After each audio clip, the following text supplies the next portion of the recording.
महामहिम राष्ट्रपति जी, आदरणीय उपराष्ट्रपति जी, गांव गरीब किसान मजदूर के हृदय सम्राट भारत के प्रधानमंत्री जी, लोकसभा के माननीय अध्यक्ष जी और इस सभागार में उपस्थित सभी सम्मानित सांसद, भूतपूर्व सांसद और आमंत्रित सबों को मैं सादर नमस्कार करता हूँ। मुझे ये उत्कृष्ट कैसे समझा गया? न मेरा बाप उत्कृष्ट, न मेरी माँ उत्कृष्ट, न मेरे खानदान में कोई उत्कृष्ट, न मुझे किसी का अनुग्रह, न किसी का अनुकंपा, न किसी का मेरे पीछे नाम, न मेरे पीछे कुछ, लेकिन फिर भी मुझे उत्कृष्ट चुना गया। मैं उस चुनने वाले को हृदय से धन्यवाद देता हूँ।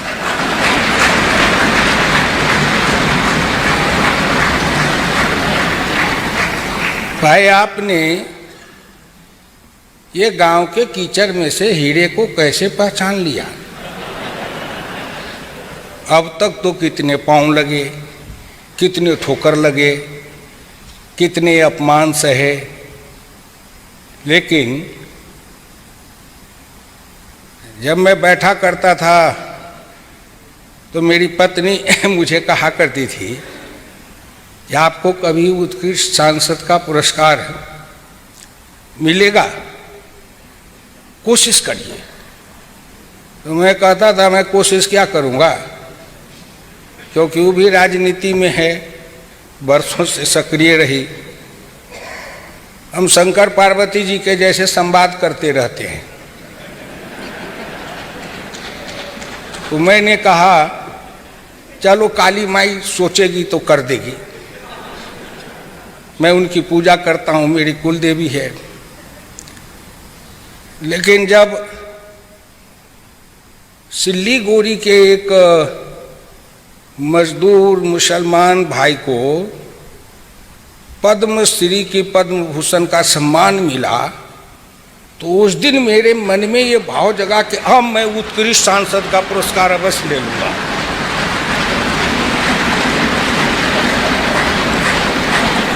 ये अंतर मन से बोध हुआ। क्यों? तो मैंने कहा कि भाई, यहाँ दिल्ली से बैठे बैठे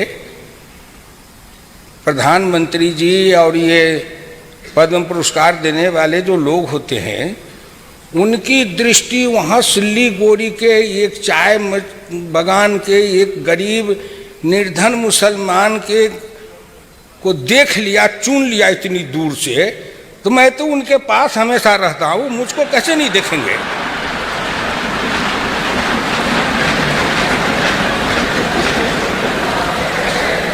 कैसे नहीं देखेंगे?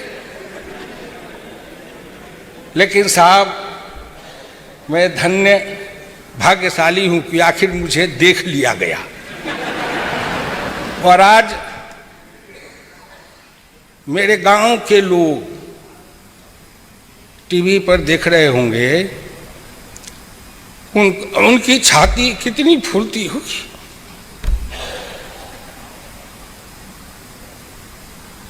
आपने मुझे सम्मानित नहीं किया है। हिंदुस्तान के करोड़ों निर्धन, निर्बल, पिछड़े, दलित, उपेक्षित, उपहासित, पीड़ित, प्रताड़ित, वो गरीबनी माँ जो कीचड़ में चलती थी, कभी जीवन में सनलाइट और लाइफ बॉय साबुन नहीं देखा। ऐसे माँ की गोद से निकले हुए एक किसान के पुत्र को आपने उत्कृष्ट सांसद बनाया। ये संसद की, संविधान सभा की देन है साहब। मुझे प्रेरणा मिली थी उस दिन कि जो नरेंद्र मोदी प्रधानमंत्री बने थे, तो बैठे थे हम घर में, आपस में चर्चा कर रहे थे। ये उत्कृष्ट सांसद के लिए आवेदन पढ़ रहे थे। मेरी पत्नी ने कहा आप भी आवेदन भरवाओ। कृषि समिति के हमारे जो साथी सदस्य लोग थे उन्होंने कहा कि हम लोग आपको वो स्पॉन्सर करेंगे। तो हमने कहा कर दो भाई, लेकिन मुझे हुआ कि मुझे जरूर उत्कृष्ट माना जाएगा, क्योंकि जब एक गरीबनी मजदूरीनी साधारण माँ के कोख से जन्मा हुआ एक गरीब फुटपाथ पर सोने वाला, चाय बेचने वाला भारत का प्रधानमंत्री बना है, तो ये उत्कृष्ट सांसद का पुरस्कार कोई उससे बड़ा है?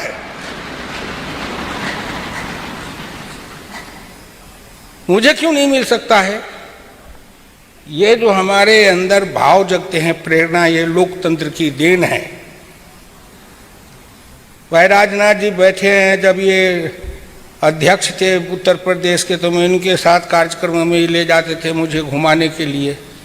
एक बार दुर्घटना हुई, उसमें गाड़ी में आग लग गई, हम दोनों तो जल के मर ही जाते। भगवान को बचाना था, इसलिए कि आज मुझको उत्कृष्ट सांसद कैसे पुरस्कार मिलता अगर मर गए होते जल के गाड़ी में।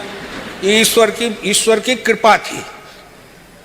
मैं आप लोगों से ज़्यादा नहीं कहूँगा, इतना ही कहूँगा कि मुझे विश्वास है, इस संसद में विश्वास है, मुझे संविधान में, और विश्वास है मुझे इस देश की करोड़ों निर्धन, निर्बल, पिछड़े, दलित, उपेक्षित, उपहासित, प्रताड़ित उस गरीब मजदूरों के विश्वास पर, और मुझे विश्वास है उस डॉक्टर लोहिया की बानी पर, जिन्होंने मुझे कहा था हुकुमचंद तुम अटूट निष्ठा के साथ मेरी बात को मान के आगे बढ़ते जाओ।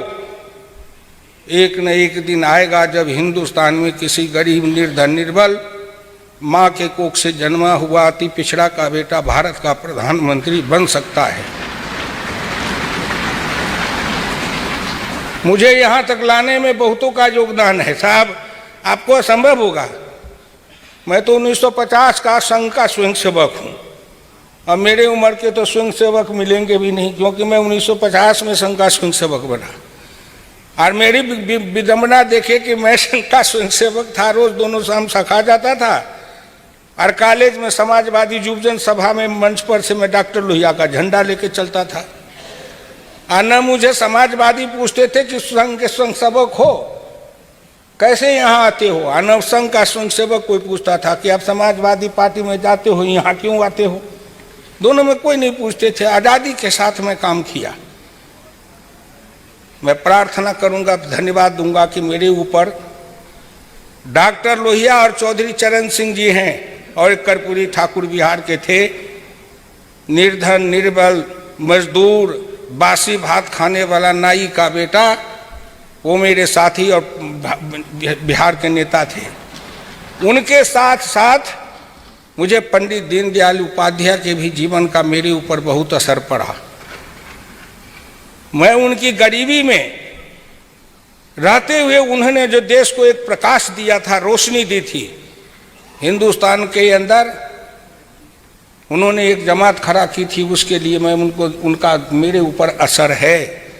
लोगों को ये आश्चर्य लगता है कि मैं ऑल इन वन कैसे बन गया। मैं स्वयंसेवक भी बन गया, समाजवादी भी बन गया, लोहियावादी भी बन गया, चरण सिंह के साथ भी, कर्पूरी ठाकुर के साथ भी, और दीनदयाल जी का भी गीत गाता हूँ। तो भाई हिंदुस्तानी हूँ मैं। इस देश में सर्वधर्म समभाव है, सर्व समाज समभाव है। दीनदयाल जी कहते थे समरस समाज, डोरिया कहते थे समता समाज। इसलिए मैंने उसको अपने जीवन में अंगीकार किया है कि सबकी गीत मैं गाता हूँ, भारत की गीत सुनाता हूँ। मैं गांव से रहने वाला हूँ, मैं गांव की गीत सुनाता हूँ। मैं किसान का बेटा हूँ, किसान का गीत सुनाता हूँ। आप सबों को धन्यवाद, बहुत बहुत आपके प्रति अनुग्रह है कि आपने मुझे उत्कृष्ट सांसद बनाया। भाई जब नाम सुनता हूँ उत्कृष्ट, तो मुझे लगता है कितना बड़ा हो गया मैं। शायद लगता है कि गीता में भगवान कृष्ण ने जो विराट रूप दिखाया था, शायद उत्कृष्टता प्रदान किए आपने। मैं 77 से आया 42 वर्ष तक इस संसद के गुंबद के नीचे घूमते रहा, गीत सुनाते रहा। अब तो शायद मैं चुनाव भी नहीं लड़ने वाला हूँ।